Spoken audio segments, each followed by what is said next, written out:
I was able to look at the hysteria behind Bitcoin, not only using the technicals to project a $20,000 target, but also noticing that the hype was at a level that told me the end was at hand. And that was such an important thing for avoiding being long Bitcoin, but in fact also being short Bitcoin on the way down.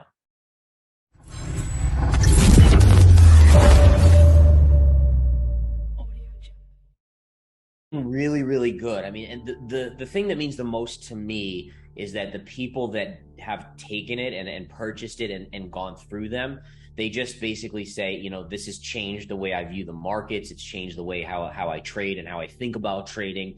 And that was my goal. And my goal was to essentially create something that is unlike anything else out there. No other, series of educational videos is anything like this. And my unique knowledge set on psychology, on market sentiment, on technicals, I think that gives me that ability. And it's really the response. And that's what I'm looking for. So I'm really happy with the response that we're seeing. And I know it's changing people's lives. So the first course, and that one's Strategies of a Winning Trader, it basically delves into where you have to come from as a starting point. So it's actually for newer or advanced traders, but it's about getting your mind right? So how do you not get swayed by emotion when you see pumping on Twitter or social media or the news? How do you understand what that's actually telling you and use it actually to your advantage as kind of a contrarian indicator at the right point?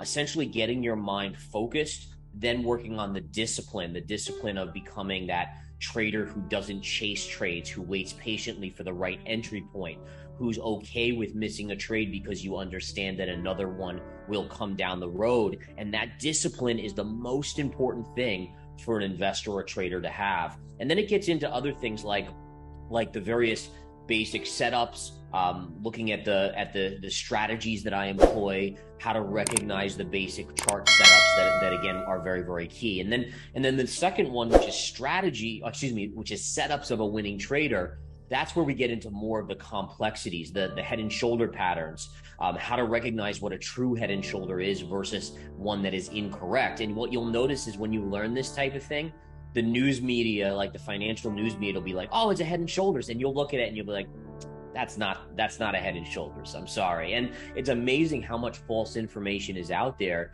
about these strategies and these setups as a whole.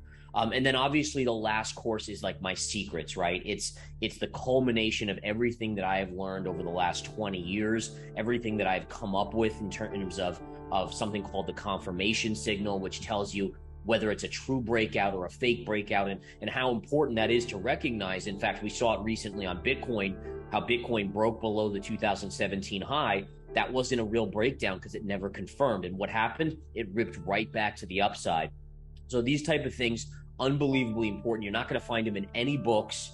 And it really is the complete trader. It is creating that entity that you can become an independent financial success. Mentality and having the mental acuity kind of and form is really amongst the biggest things. Like I can teach anyone how to look for a chart setup, but the hardest thing to do is to get your mind conditioned to not get swayed, because everything about the markets function on a masses basis, meaning that the markets will run up and get the most people long possible before they reverse. And they'll wait and wait and wait until everyone is long, and then they'll sell off, and vice versa. On the other side, they'll get everyone in that panic, crazy state, and that will be the bottom. So by working on your emotional control and your kind of discipline, you have to get to a point where you recognize and don't get swayed by those type of things.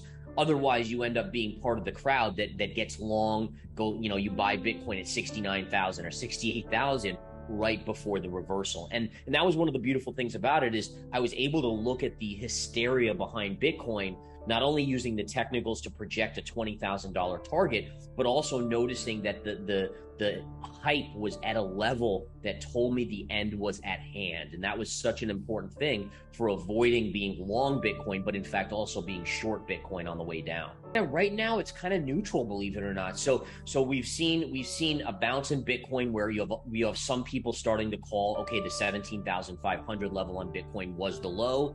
And then you have other people still saying, oh, well, I still think there's more downside. Like myself, the charts still tell me there's more downside, but you're not seeing an overwhelmingly crazy amount of bearish, hysterical sentiment, which to me is an indicator that we haven't fully bottomed yet. You have to get to a point, whether it's the stock market, commodities, or crypto, you have to get to that crazy state of panic, of absolute insanity, fear, for it to finally bottom out. And we just haven't seen that in crypto yet. One of the things you want to look for is you want to look for people that are just throwing in the towel because it's too painful, right? So certainly coming down to 20,000, you had some of that, and even piercing 20,000 on Bitcoin, but you didn't get people saying, you know what, Bitcoin's not going to be around anymore. It's going away. It's going to fail. You need to see that type of fear come in where people that were long at 68, 69,000 now are saying, oh, it's a goner. It's not going to survive.